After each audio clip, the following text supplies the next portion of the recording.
момент всички изтрезняват. Но най-интересното кое се случва най-готиното? Така наречените инвеститори. Всички са на то склон. Имотите.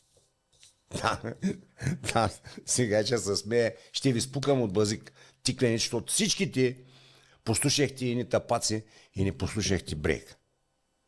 Защото точно преди 2 години нещата станаха, аз когато направих, че се падат. Но тъс глупост с еврото, те беше замръзнал пазар, аз като продал. С 300 зора продал. Но го продал. Но с еврото тъс глупост пак подлодяха и ръгнаха и последните купиха. И повода за видеото. Сутринта гледам един брокер, явно най-кадърния, учи и други брокери. Какво да правят? Те не му казват още криза, защото те мислят, че нещата се стабилизират пак. На къде, бе? На къде? Значи, то злато не е паднало, бе. И биткоина, за биткоина да не прикаваме, тази глупост няма да има. Ще обират хората и ще им покажат то все едно да инвестираш в мъгла в планината. Криптовалути. Дет ми дава така леко беше на крипто, бе. Не ми дайте наклон на тая работа, бе. Моля ли се едете, шарани там, дет може да се обръщите в пола.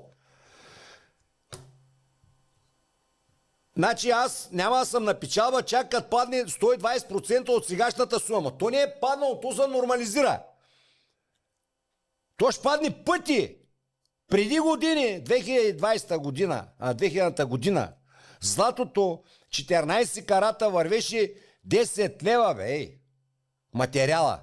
10 лева. То стана 30 пъти по-скъпо. Пъти. Кой гарантира, че няма да стане пак 10 лева? Дори аз тогава ще съм на загуба. Както сега съм на печалба. Докато не съм продал, аз не съм на печалба. Ако имаш 1 кило злато, то пак е 1 кило злато. А ако бях продал тогава и да купя, като падне, да, имам 3 кг злато. Примерно аз съм го продал, да кажем. И малко ми помагат адвоката и момиченството. Защото те там ще се платят, те с разлики. Моето момиче ще ги платиш ти. Защото всичко ще напиша, аз ще опиша всичко, ще се платиш. Сега че се зави колко пари ще трябва ми дадете. Да, ваш, те ще оставят адвокатчетата. Както и да е. Имотите. И той умник изнася лекции там, те само него снимат. И явно има други брокери, които ги учи. И казва така. Каза, ако нямаш 30 дена сделка, 30 дена там сега той пише. И думички използва, аз не мога да използвам, не ги знам. 30 дена, вика, веднага трябва да ти светне червената лампа. А 60? Те червени, сигурно. А 90? Ам те става 6 месеца. На първо 3 месеца е било слабо, но то стана второто, сега почваме третото. Но няма значение. Тук вече хората почват полека-лека да си признаят. Той става въпрос за София, бе. Не говорим за другите. Да си признаят, че мача не е добре. Няма къде да идат. Няма къде да идат. И каза... Аз като мина 30 дена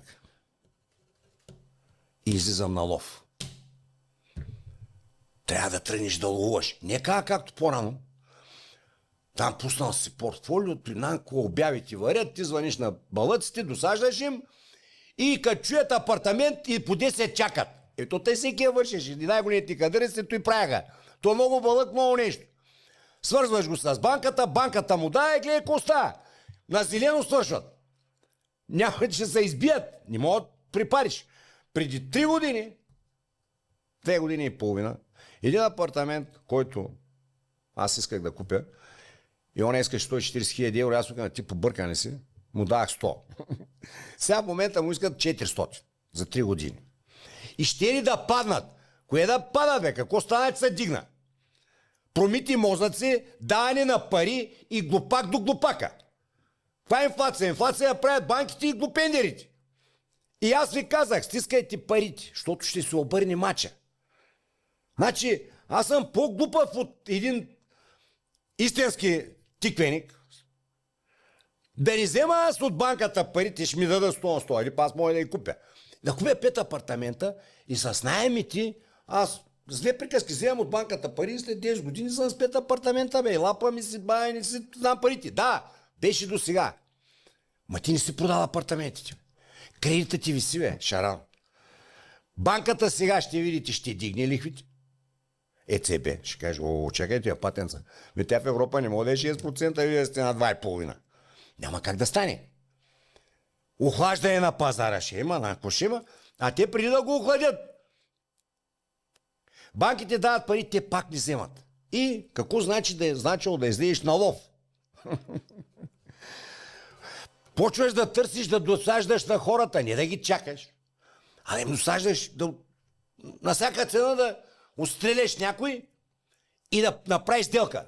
И да лапнеш и да спасиш, нали, разходите за офисчи и за той зон. Те нямат много разходи, няма за реклами, за той зон и да кажем, защото няма никакви приходи. Те ги похарчили, те инвестирали, те изтеглили кредити и те, глупендерите. И като не мога плати 2 месеца и банката вика, ало, ай ще предоговаряме, до сега предоговаряха, ама сега като не може повече. Сега ще трябва да разберете, че ви отзад, защото и мислехте, че не ви отзад. И тръгвали на лов. На какъв лов ще тръгнеш, бе, господин разбирач? Ам че ви избихте всички, бе. Те всички шарани, вие заставахте с тигана на края на басейната и на язовира, шарана скачеше в тигана, че и сам си белеше люспите. И се пържи сам. Те беше работа. Давай, вземай, като дори еврото, ще видиш какво ще стане. Колко пъти ви казах, че като дори еврото и може да се сринат. Помните ли, че аз бях единствена дето казах? Помните ли?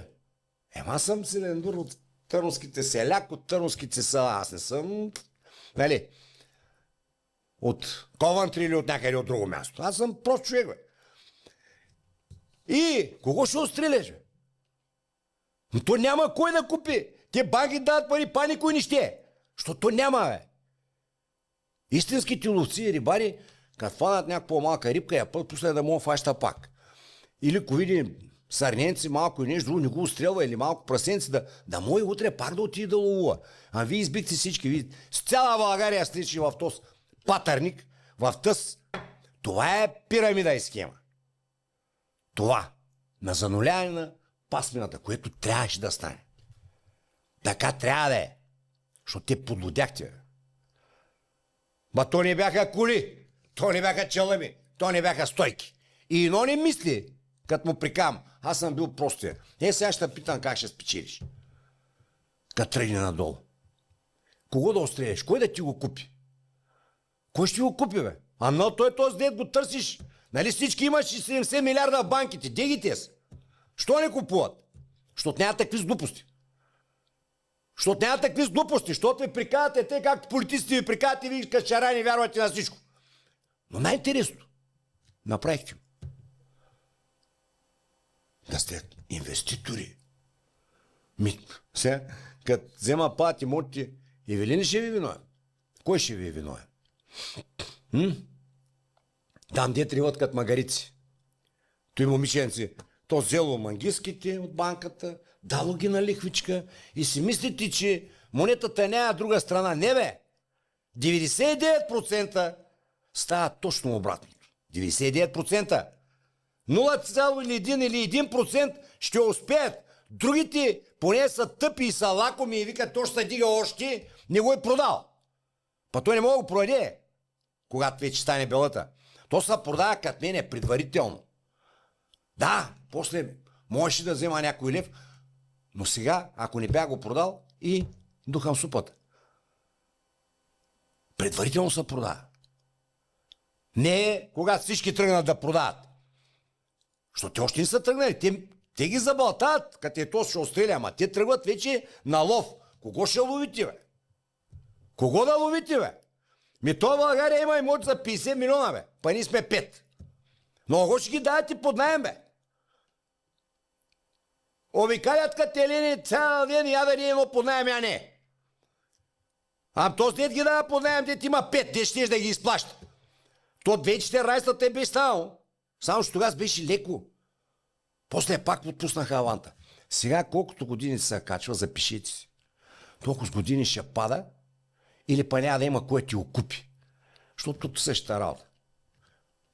Имота цъка, кредита цъкаде, ти няма кое да ти окупи. Банката, защото се излезтегли от толкова пари, тя кая, не мога проведем по-ефтино. Примерно тя ще клати. И какво правим? Ще излиза на лов. Го ще ловиш, бе. Че ви ги издуихте всичките.